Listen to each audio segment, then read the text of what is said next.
सकाळी 6 वाजल्यापासनं ही मुलं अशीच बसलेली आहेत आणि इथे तुम्ही पाहाल की हे बाथरूम आहे आमचं आणि या बाथरूममध्ये एक मुलगा सकाळपासनं गेलेला आहे आणि तुम्ही पाहाल की इकडे बाहेरून कडी खुलली आहे पण तो आतमध्ये लावलेली आहे.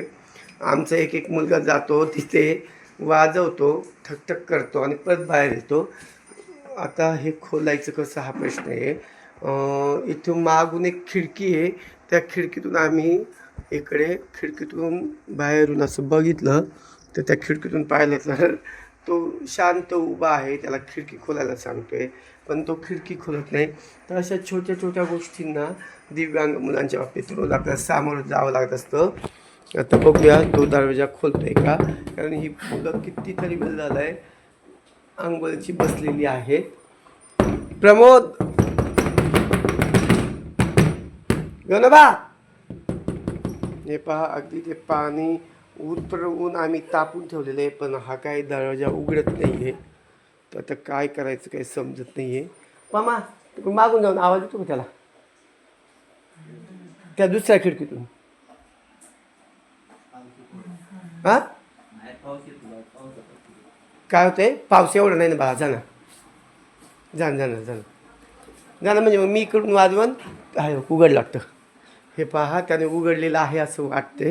हे पहा इथे एक मुलगा आहे, तो अंघोळीला गेलेला, कपडे नाही आहे त्यामुळे मी काही तुम्हाला दाखवत नाही. दरवाजा का बंद केला?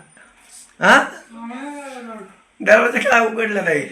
हे पहा त्याला थोडंसं ऐकायला येते परंतु बुद्धी साथ देत नाही. त्यामुळं असा या खिडकीतून मी पाहिलं होतं की तो व्यवस्थित होता. इकडे पण आपण एक खिडकी केलेली आहे कारण मुलं काही पण असं उद्योग करू शकतात, म्हणून रोज असं आपल्याला वेगवेगळ्या समस्यांना सामोरं जावं लागतं. किती वेळ झाला होता त्याने बंद केलं होतं? यश किती वेळ झालं त्याने बंद केलं होतं? हां हां काय किती वेळ झाला असेल? देवेंद्र किती वेळ झालं रे देवेंद्र? हां 9 तास. बर काय रे मयूर किती वेळ ते डाळ पण केलं कोणी कळभर का डाळ उघडलं होती हां डाळ उघडलं होती दार उघडलं होतं? हा चालेल चल मग जायचं का आंघोळीला? हा तू ब्रश केलाय का?